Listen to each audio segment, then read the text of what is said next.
Welcome to another edition of Focus on Alternatives, brought to you by ADISA, the Alternative and Direct Investment Securities Association. For more educational content like this, please visit adisa.org and check out the resource library. My name is Greg Mausz. I'm your host today, and I'm joined by Keith Lampi. He's the CEO of Inland Private Capital. And Keith, thank you for being here today. Thrilled to be here. Thanks for having me. So I want to talk core real estate. Start with the definition of core real estate.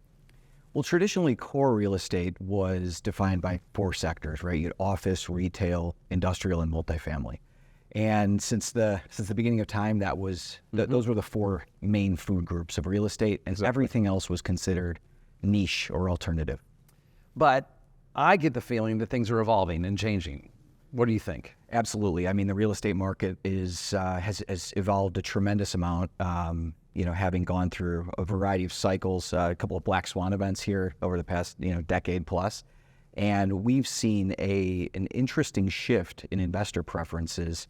Not abandoning the traditional core, but kind of seeing the virtues and benefits of moving into some of these niche sectors, and that's really propelled the market on a forward-looking basis. So give me an example of some of these niche sectors.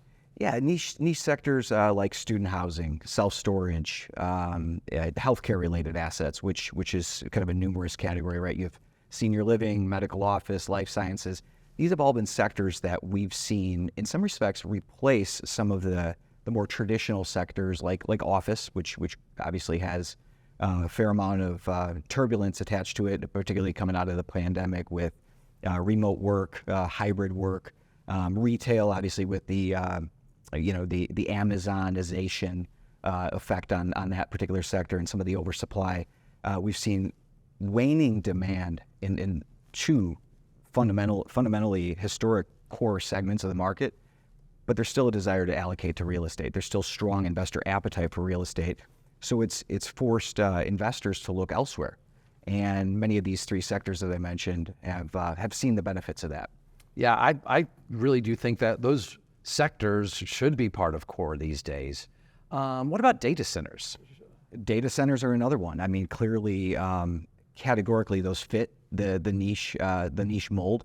And one of the things that has really driven investors to look elsewhere, it has been the historical performance of whether it's data centers, healthcare related assets, student housing, or self-storage.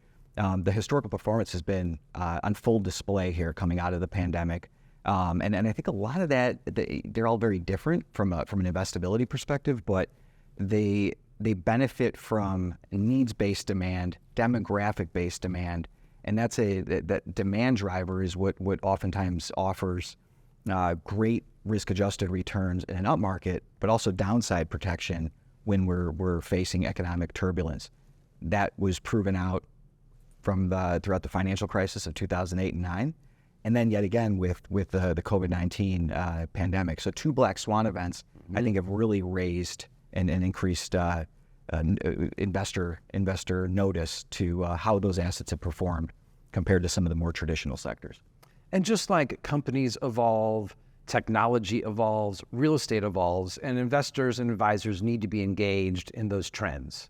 Speaking of trends, what do you see going forward? On a forward-looking basis, I think we'll continue to see a strong allocation to some of these non-traditional alternative segments of the market.